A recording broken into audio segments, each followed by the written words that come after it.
Selamat datang kembali di penelusuran kita hari ini. Kita bakal menyelami bab 8 dari buku John Lewis Gaddis, The Landscape of History. Judulnya Melihat Laksana Sejarawan. Nah, pernah nggak sih Anda kepikiran gimana caranya ya sejarawan itu kayak melihat masa lalu, hamparan yang luas gitu, kadang kabur juga. Sumber utama kita ya bab ini, dan ini menawarkan perspektif yang menarik banget. Ya, jadi inti bab ini tuh sebuah metafora yang kuat. Gadis pinjam dari James C. Scott, dari bukunya Seeing Like a State. Scott di situ menganalisis gimana negara gitu kan berusaha bikin wilayah sama masyarakatnya jadi terbaca, legible istilahnya, biar gampang dikelola. Oh, kayak peta gitu ya? Yang menyederhanakan lanskap rumit jadi garis-garis lurus aja? Betul sekali, persis kayak gitu. Nah, gadis melihat ada kesamaan nih. Sejarawan, menurut dia, juga melakukan hal mirip ke masa lalu. Dibuat terbaca, biar kita bisa paham, bisa ceritain lagi. Menarik banget. Jadi negara bikin peta, sejarawan bikin peta narasi buat masa lalu. Tapi gadis langsung nunjukin kalau proses membuat terbaca ini kayak dua sisi mata uang ya. Iya, ada dua sisi yang bertolak belakang. Di satu sisi, ini bisa kerasa kayak penindasan. Maksudnya, kita maksa kerumitan masa lalu masuk ke kotak cerita kita. Gitu kan? Betul, betul. Dipaksa rapi gitu ya. Nah, tapi di sisi lain, ini juga bentuk pembebasan. Karena kita menyelamatkan masa lalu itu dari kelupaan. Dualitas ini nih yang seru buat kita kupas bareng-bareng. Oke, mari kita mulai dari metafora pemetaan itu deh. Tadi kan disebut contoh dari Scott. Gimana tuh? Scott itu ngasih contoh yang, gamblang banget. Ada jalan raya lurus di North Dakota, datar padahal tempatnya, tiba-tiba belok 90 derajat. Nggak ada alasan geografisnya sama sekali. Loh kok bisa?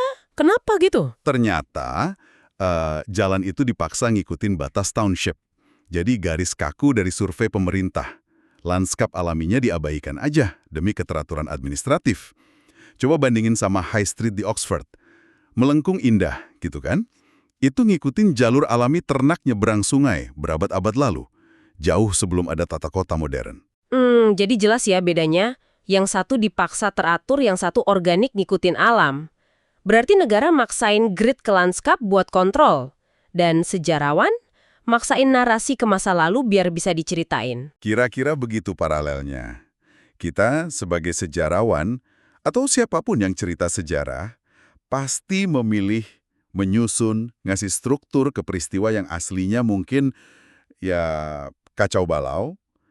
Ini memang bikin masa lalu jadi lebih gampang diakses, bisa dicerna, tapi ya itu tadi, ada harganya nggak sih penyederhanaan ini? Nah, itu dia pertanyaannya. Harganya apa? Ada, pasti ada. Scott ngasih contoh lagi soal kehutanan ilmiah di Jerman abad 18-19.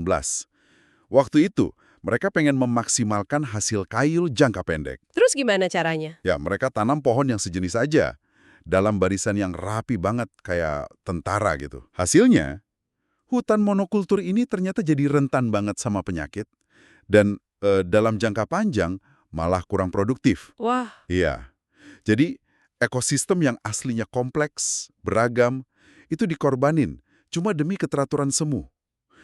Keterbacaan ini, bisa mengorbankan ketahanan sama keragaman aslinya. analogi yang kuat banget itu. Jadi penyederhanaan demi keterbacaan ini bisa jadi malah menghilangkan detail penting atau mungkin kearifan lokal gitu ya. Tepat sekali, Scott punya contoh lagi yang menarik soal ini.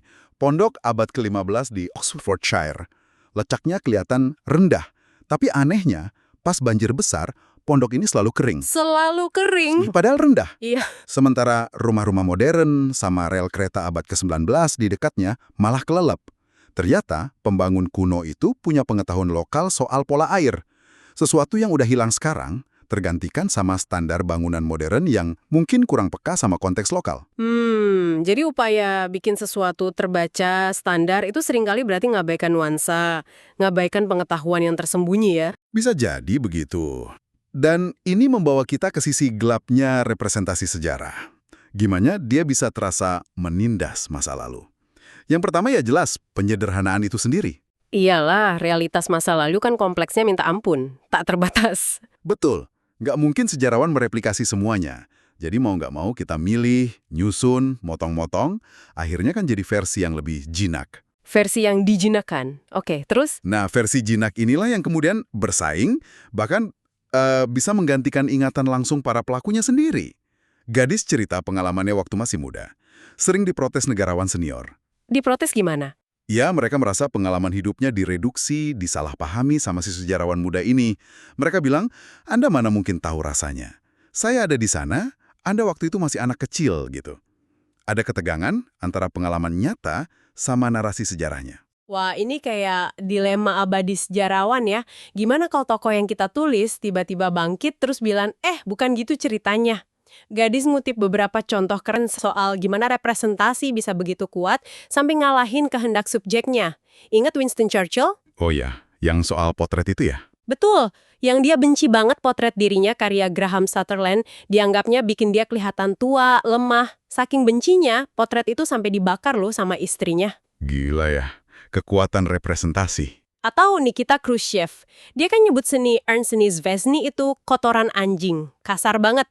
Tapi pas Khrushchev jatuh dari kekuasaan terus meninggal, keluarganya malah minta Zvezny yang ngerancang batu nisannya. Nah, itu dia. Representasi si Zvezny itu yang akhirnya bertahan, yang diingat orang.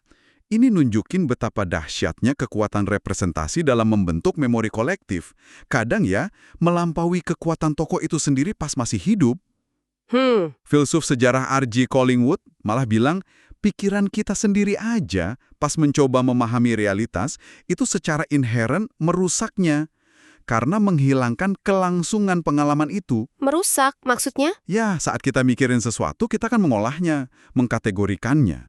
Kelangsungan pengalaman mentahnya jadi hilang.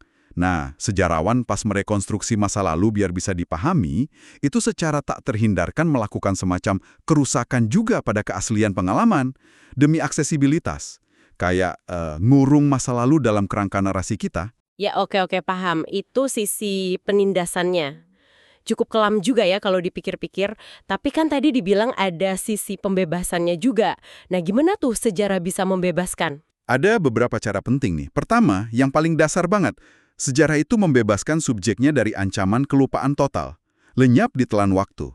Oh ya jelas, tanpa catatan, tanpa cerita ya hilang aja. Betul. Tanpa kerja sejarawan, banyak individu, peristiwa, cara hidup bakal lenyap begitu aja. Ini fungsi commemoration, peringatan, penyelamatan dari amnesia kolektif. Itu yang pertama. Oke, selain nyelamatin dari lupa, apa lagi? Kedua, sejarah membebaskan subjek dengan menempatkannya dalam konteks. Sejarawan yang baik itu nggak cuma fokus ke satu tokoh atau satu peristiwa aja, tapi berusaha menghidupkan kembali dunia di sekitarnya. Masyarakatnya gimana, budayanya, kondisi materialnya. Jadi nggak cuma pahlawannya aja ya, tapi panggungnya juga. Torik. Iya. Itu penting banget sih. Sering kita lihat tokoh besar, tapi nggak paham dunianya kayak apa. Oke, itu yang kedua. Terus? Ketiga, sejarah membebaskan subjek dari penghakiman yang ahistoris atau anakronistis. Artinya, menilai masa lalu pakai kacamata masa kini. Wah, ini sering kejadian nih kayaknya. Sering banget. Collingwood ngingetin, jangan kita ngetawain orang abad pertengahan yang takut setan di gunung cuma karena kita tahu sekarang setan itu nggak ada. Kita harus berusaha memahami kerangka berpikir mereka waktu itu. Kenapa mereka bisa percaya itu? Jadi mencoba masuk ke sepatu mereka gitu ya? Betul, Stephen Jay Gould, ahli biologi evolusi itu, nyebut arogansi menghakimi leluhur dengan pengetahuan modern kita sebagai salah satu dosa terbesar sejarawan. Memahami konteks itu membebaskan masa lalu dari standar kita yang belum tentu relevan buat mereka. Menarik. Itu kan membebaskan subjeknya. Kalau buat kita, pembaca sejarah, gimana? Ada unsur pembebasannya juga? Ada banget. Nah, ini poin keempat. Sejarah membebaskan kita dari determinisme. Determinisme. Maksudnya? Itu gagasan bahwa segala sesuatu di masa lalu itu udah pasti terjadi begitu aja, nggak bisa lain. Udah takdirnya gitu. Oh, kayak semua udah ditulis skenarionya ya? Nah, sejarah justru nunjukin sebaliknya. Sejarah itu menyoroti kontingensi. Peran kebetulan, peran pilihan individu, momen-momen krusial yang sebenarnya bisa aja belok ke arah lain. Jadi nggak harus begitu kejadiannya? Nggak harus. Ini ngingetin kita kalau masa lalu itu nggak linier. Nggak tak terhindarkan. Selalu ada alternatif, jalan lain yang mungkin diambil. Kesadaran ini penting banget, karena membebaskan kita dari pandangan fatalistik. Nggak cuma soal masa lalu, tapi juga soal masa kini dan masa depan. Wah, iya juga ya. Kalau masa lalu aja nggak pasti, berarti masa depan juga nggak pasti dong. Itu pemikiran yang membebaskan banget sih. Masih ada lagi nggak? Ada satu lagi yang penting menurut saya, yaitu perdebatan di antara para sejarawan itu sendiri. Itu adalah bentuk pembebasan juga. Kok bisa? Bukannya malah bikin bingung ya kalau sejarawan beda pendapat terus? Justru itu bagus. Ketika para ahli beda pendapat soal interpretasi, saling kritik, ngajuin bukti baru, itu nunjukin kalau makna sejarah itu nggak tunggal, nggak final. Nggak ada satu kebenaran mutlak yang dipegang satu pihak. Oh, jadi masa lalu itu terus terbuka buat ditafsir ulang. Betul. Dan ini membebaskan sejarah dari klaim kebenaran absolut. Prosesnya terus berjalan. Oke, jadi kalau dirangkum, sejarah ini kayak pedang bermata dua ya. Bisa menindas lewat penyederhanaan, lewat representasi yang kuat tadi, tapi di sisi lain bisa membebaskan lewat ingatan, lewat konteks, lewat pemahaman non-anakronistis, lewat kesadaran kontingensi, dan lewat perdebatan interpretasi itu sendiri. Wah, kompleks banget ya ternyata. Tepat sekali. Dan kompleksitas ini nggak berhenti di masa lalu aja, tapi berlanjut ke masa kini. Beban sejarah, warisan bahasa, institusi, budaya, prasangka, itu juga bisa menindas kita sekarang kan? Iya juga sih, kayak warisan kolonialisme atau... Atau rasisme, seksisme, dan sebagainya. Nah, kadang muncul dorongan buat mencabut akar masa lalu yang dianggap opresif ini. Disinilah peran kritis sejarawan diperlukan banget, membantu mengidentifikasi akar masalah itu dalam sejarah. Itu langkah awal buat mengatasinya. Tapi Gadis kan ngutip Scott juga ngasih peringatan keras soal bahaya mencabut akar secara ekstrim. Proyek-proyek high modernism yang gagal total itu. Benar sekali. Upaya buat meratakan kompleksitas masa lalu demi visi masa depan yang kaku, seragam, itu seringkali akibatnya bencana. Contohnya tadi, kehutanan monokultur itu. Atau yang skala besar. Nah, yang skala mengerikan itu rekayasa sosial paksa. Kayak lompatan jauh ke depan di Tiongkok oleh Mao. Mengabaikan kondisi real petani, kondisi alam, demi modernisasi instan. Hasilnya, kelaparan massal yang newasin puluhan juta jiwa. Mencoba menghapus masa lalu demi utopia, itu bisa jadi mimpi buruk. Ngeri ya. Tapi di sisi lain, mengetahui sejarah juga bisa jadi sumber kekuatan kan buat masa kini, terutama mungkin buat kelompok-kelompok yang terpinggirkan. Sangat bisa. Itu penting banget.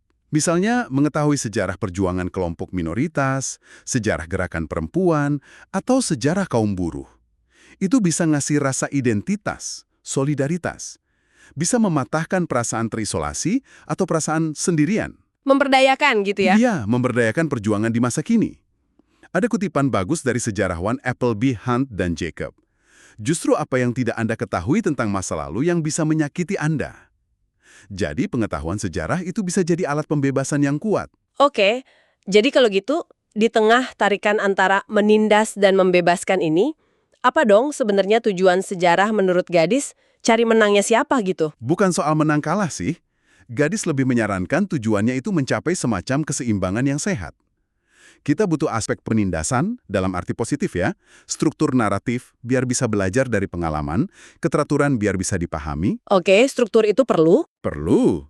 Tapi kita juga butuh banget pembebasan. Penghargaan pada keragaman, pada spontanitas, pada kontingensi tadi.